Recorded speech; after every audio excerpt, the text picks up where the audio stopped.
एक आदमी ने बस एक छोटा सा बटन दबाया और अचानक उसके सामने एक अदृश्य युद्धक वाहन प्रकट हो गया। अगले ही पल वह चुपचाप उस वाहन में बैठा और वहां से निकलने लगा। तभी अचानक एक अजनबी बर्फीला वाहन बेकाबू होकर उसकी ओर आ टकराया। इस जोरदार टक्कर की आवाज दूर बैठे दुश्मन सरगना तक पहुंच गई। उसे तुरंत कुछ गड़बड़ होने का एहसास हुआ।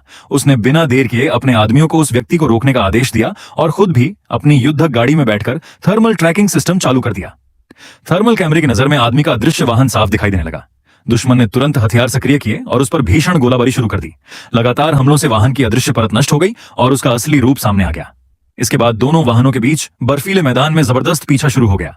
आदमी अपनी शानदार ड्राइविंग से गोलियों से बचते हुए लगातार गाड़ी दौड़ाता रहा, लेकिन लाख कोशिशों के बावजूद वह दुश्मन से पीछा नहीं छुड़ा पाया। आखिरकार उसने अचानक गाड़ी मोड़ी, शानदार ड्रिफ्ट लगाई और अपनी मिसाइल लॉन्च कर दी। लेकिन सामने वाला भी पूरी तैयारी के साथ आया था। उसके वाहन में भी उतनी ही ताकतवर हथियार प्रणाली लगी थी, जिससे लड़ाई बराबरी की हो गई। कुछ ही देर में आदमी का सारा गोला बारूद खत्म हो गया। मौका देखकर दुश्मन ने एक ट्रैकिंग मिसाइल दाग दी। मिसाइल के जोरदार धमाके से आदमी का वाहन पलट गया। उसी समय दूसरी मिसाइल भी उसकी ओर बढ़ने लगी। आखिरी क्षण में उसने तुरंत एक आपातकालीन बटन दबाया। हाइड्रोलिक सिस्टम की मदद से वाहन पल भर में सीधा हो गया और वह किसी तरह मौत से बच निकला, लेकिन उसे संभलने का मौका भी नहीं मिला। उसने देखा कि एक घातक लेजर बीम सामने बने बर्फीले होटल पर निशाना साध चुकी है। वही होटल उसके लिए आखिरी सुरक्षित जगह था। उसने पूरी रफ्तार से गाड़ी होटल के अंदर घुसा दी। दुश्मन भी बिना रुके उसके पीछे पीछे अंदर आ गया। अब होटल के संकरे गलियारों में दोनों के बीच जबरदस्त पीछा शुरू हो गया। कुछ देर बाद दुश्मन का धैर्य जवाब दे गया। उसने एक मिसाइल दाग दी, जिसने होटल के बड़े हिस्से को उड़ा दिया।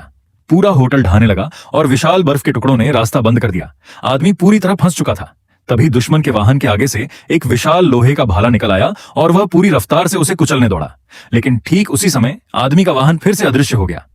दुश्मन का हमला खाली चला गया और उसका वाहन नियंत्रण खोकर सीढ़ियों से लुढ़कता हुआ नीचे जा गिरा। असल में आदमी अपनी गाड़ी को एक ढलान पर चढ़ाकर दूसरी मंजिल से बाहर निकाल चुका था और सफलतापूर्वक वहां से भाग निकला। दूसरी ओर दुश्मन किसी तरह मलबे से बाहर निकला और उसे लगा कि उसकी जान बच गई है, लेकिन तभी उसके सिर के ऊपर लटक रहा विशाल झूमर टूटकर सीधे उसके ऊपर आ गिरा। एक जोरदार धमाके के साथ सब कुछ हमेशा के लिए शांत हो गया।